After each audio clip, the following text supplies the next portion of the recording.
Pourquoi les gens dits gentils, entre guillemets, finissent très souvent dernier de la classe? Ok les gars? Donc salut les gars, j'espère que vous allez bien. Dans cette vidéo, on va parler d'un sujet un peu tabou quoi, qui est juste que pourquoi les gens dans cette société qui sont dits gentils, avec de bonnes intentions, sont souvent derniers. Pourquoi c'est entre guillemets les méchants qui souvent réussissent le plus dans cette société, ok, à la fin de la journée. Donc, dans la vie, il y a des gens bons, il y a des gens avec un bon cœur, qui font des bonnes actions par nature, c'est dans leur essence, ok, sans rien attendre en retour, ni quoi que ce soit. Ces gens-là, perso, je les respecte. Mais dans cette vidéo, je vais parler d'un autre type de personne, entre guillemets, gentil.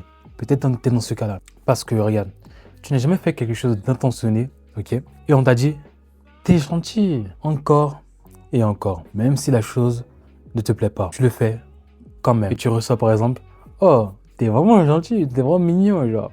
L'action de base, t'avais pas envie de faire la chose, mais tu reçois quand même le gentil et ça te satisfait ton ego. C'est ce type de personnes gentilles que je parlais, et pour moi qui finissent très souvent dernier dans cette société. Donc, le type de personnes que je ciblais dans ces vidéos, ce sont les personnes qui n'ont pas la parole du non, qui ne savent pas dire non quand il faut, et qui ne s'en rendent même pas compte. Parce que j'étais ce type de personne-là, et je peux vous dire, avoir la parole du non, souvent, ça peut vraiment changer ta vie. Ça peut vraiment te sortir de situations que tu ne voulais pas de base, ok? Parce que toute notre vie, la réalité, c'est qu'on nous a éduqués à dire oui. Oui, oui. À plus ou moins tout. Pour ne pas déplaire et pour être conforme. Pour ne pas offusquer la personne en face de nous. Tu vois, parce que comme on nous a mis en tête qu'il faut être gentil, il ne faut pas faire du mal, il ne faut pas offusquer la personne, on dit toujours oui. En tout cas, moi, c'était comme ça. Dès qu'on me demandait quelque chose, je disais oui. Parce que je le comprends de base, en fait, c'est un mécanisme d'autodéfense. C'est un mécanisme d'autodéfense. Le fait d'essayer de correspondre à ses pairs, aux personnes qui nous entourent. Mais ce que je veux te faire comprendre dans cette vidéo, c'est que le fait de dire toujours oui, que tu en aies conscience ou non, a vraiment plus d'aspects négatifs que de réels aspects positifs dans ta vie. Parce que tous ces gens tous ces gens dits gentils qui n'acceptent pas le non, qui ne sont pas capables de dire non, tu vois. Par exemple, si ton salaire est faible, ça c'est pas forcément verbal, mais ton salaire est faible dans la vie, tu subis la vie, tu n'as pas cette capacité de dire non. Non, je le tolère. En fait, ça commence premièrement par des petites choses. Par exemple, tu es chez toi, on te demande des choses, ça te dérange, mais tu dis oui quand même. À plus tard dans la vie, tu es salarié, ton salaire ne te plaît pas, ta situation ne te plaît pas, tu n'as pas cette capacité de dire non. Tu es entouré de personnes qui sont malsaines pour toi. Comme tu es habitué à la médiocrité et comme tu es habitué à subir les circonstances, tu n'es pas capable de dire non à ces petites personnes-là. Donc, tu assumes quand même ta réalité. Mais oui, je sais, tu pourrais me dire, mais moi, on dit, non, moi, j'accepte pas qu'on me marche sur les pieds, tu vois. Moi, je suis quelqu'un qui ne tolère pas. Mais sache que c'est subconscient. C'est ton subconscient, premièrement, qui prend le dessus. L'être humain préfère toujours rester dans sa zone de confort que de rentrer dans une zone de confrontation. Okay? Et être sûr que rien ne changera, simplement, plutôt qu'actuellement prendre en main sa vie et prendre un risque que les choses changent. Et c'est ainsi.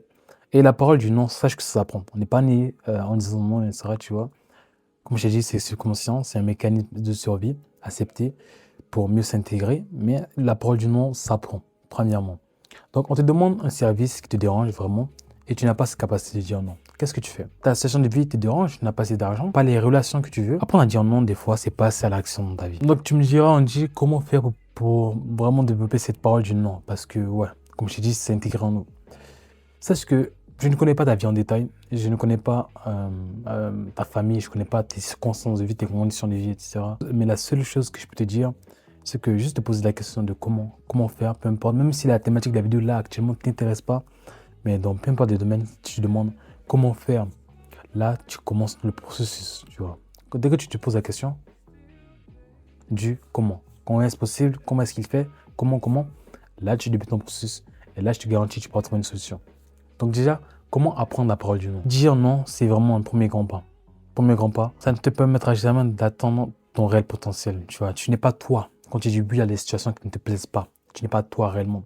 Donc, tu te limites toujours pour l'acceptation des autres. Donc, dis non quand ça ne te plaît pas. Que tu sois dans une relation, que ce soit avec ta famille, que ce soit au travail, que ce soit avec des amis, peu importe. Apprends à dire non quand ça ne t'arrange pas réellement. Parce que je vais te raconter une histoire d'une personne que je connais. Cette personne travaillait sur un projet Et pour ce projet, cette personne avait besoin de mettre de l'argent de côté.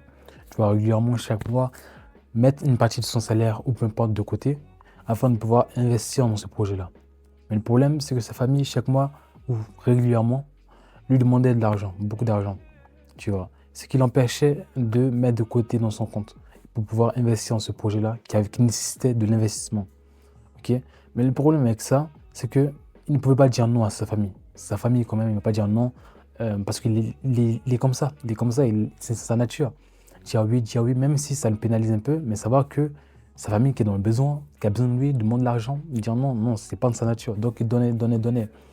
À un moment donné, il n'a pas pu investir dans son projet et finalement, il a mis son attente. Tu vois, son attente, il n'a pas pu investir pour débuter. Alors que s'il avait dit non à l'instant présent et qu'il avait mis cet argent, mais c'est ce qui s'est passé par la suite, il a dit non. À un moment donné, il s'est rendu compte que finalement, il n'arrivait pas à avancer dans ses projets. Donc il a dit non, il a commencé à dire non.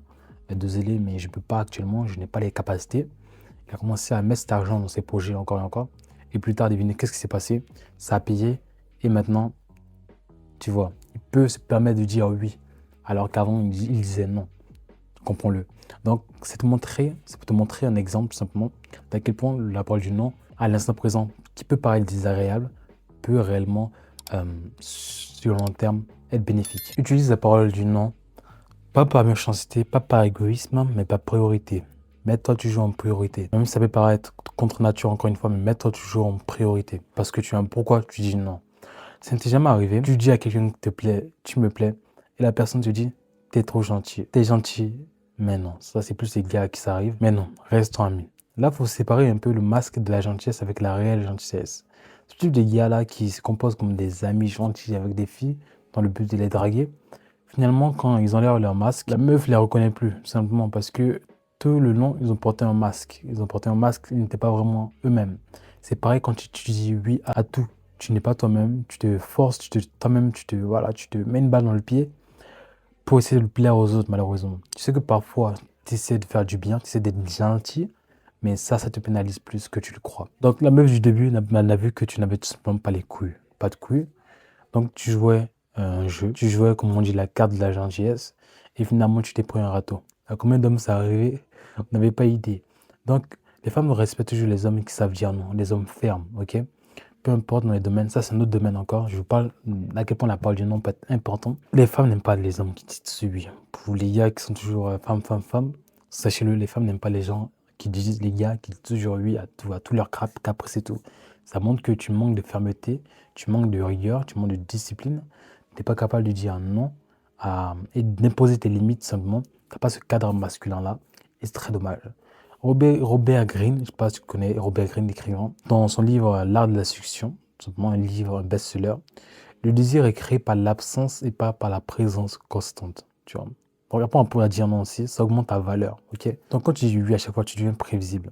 Prévisible, là. Tu deviens ennuyeux, sans valeur. Tu n'as pas de mystère, pas de challenge, pas de acquis, que ce soit dans la relation, tu vois, dans une relation. Pas capable de dire non. Voilà, t'es comme quelqu'un de acquis. Voilà pourquoi les meufs se tournent en guillemets vers les bad boys parce que ces gars-là sont imprévisibles. Là. Tu ne peux pas savoir son prochain move, ok? Mais les gars qui disent toujours oui, c'est le nice guy. Les nice guys, voilà, c'est ennuyant. C'est ennuyant, on vous dit la vérité. Donc après, on dit non, ça te shift un peu, tu vois, voilà. Ça, c'est dans un autre domaine. Vous avez compris un peu à quoi est-ce que je fais allusion. Donc, voici en trois étapes, comment développer ta capacité à dire non.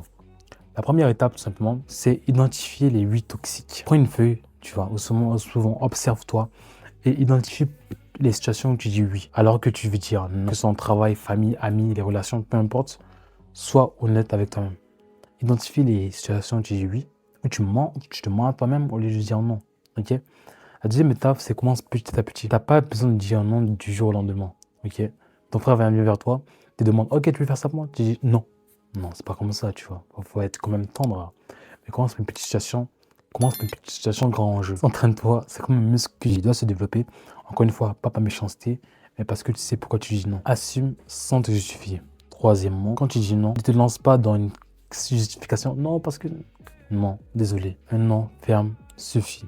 Ok? En conclusion de cette vidéo, un non ferme, un non respectueux, ça ne m'arrange pas. Désolé. Point final. Tout simplement. Donc, en conclusion de cette vidéo, assume et deviens respecté. Assume ton penchant à vouloir dire non. Parfois, ok, ça nous touche tous les gars, nous les hommes notamment, qui sommes des êtres très serviables. Les gars, apprendre à dire non, c'est pas être méchant, c'est apprendre à se respecter. Dans ce temps, disait pour une vidéo, pour nous, c'est nouveau. À très vite pour une vidéo, les gars. Allez, peace.